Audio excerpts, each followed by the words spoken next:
I'm Brittany Umar, and welcome to the Nooner, presented by the Village Poorhouse, where we'd be sick of talking about A-Rod if he'd only stop talking.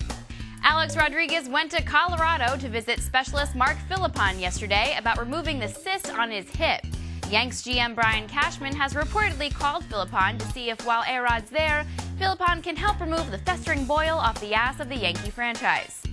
The Yanks haven't yet demanded that A-Rod sit out the World Baseball Classic due to the cyst, but everyone's anticipating some controversy when they do.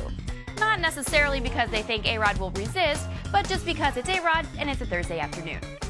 In Mets camp, Johan Santana was apparently upset with some reports about shaky health and told a group of reporters, "Follow me," then impressed them with his bullpen session. Santana's heroics allowed the Mets to enjoy a quiet, productive practice away from media scrutiny and led Jerry Manuel to nickname him the Pied Piper of Port St. Lucie. Former Jet Lavernius Cole signed with the Bengals yesterday and took a subtle jab at Brett Favre on his way out the door. Our question? Why subtle? We take overt shots at Favre all the time, like this one. He's old and he stinks. We're going to keep this brief. The Giants might be short one asshole receiver, and one just became available. The Cowboys released Terrell Owens last night.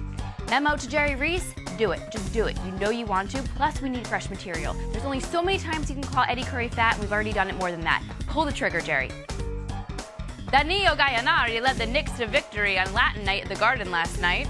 As you can see, the players were wearing alternate Nueva York jerseys. We've had a running joke on the Nooner about Danilo hating Italian jokes, and we've done a silly accent mocking him at times.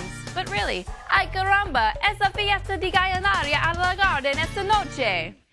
Stephon Marbury didn't score any more points for the Celtics against the Nets last night than he did in the past 13 months with the Knicks, but he said it felt good to be back in a familiar setting, getting booed by familiar voices.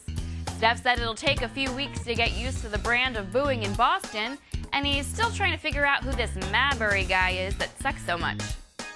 Islanders captain Bill Guerin was traded to the Penguins yesterday for a conditional pick in this year's draft.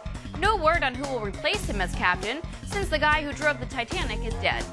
But the Nooner suggests going against the grain here and slapping the C on youngster Franz Nielsen. Why him? I don't know. We just picked a random guy off the roster. What's the difference anyway? Our second choice was captain conditional draft pick, but we had no idea what to use as a picture. Well, that's all the time we have for today. It's Latin night at the Poorhouse, and I want to get out of here before Danilo Gallinari mistakes it for a Roman orgy. The Latin thing doesn't quite translate.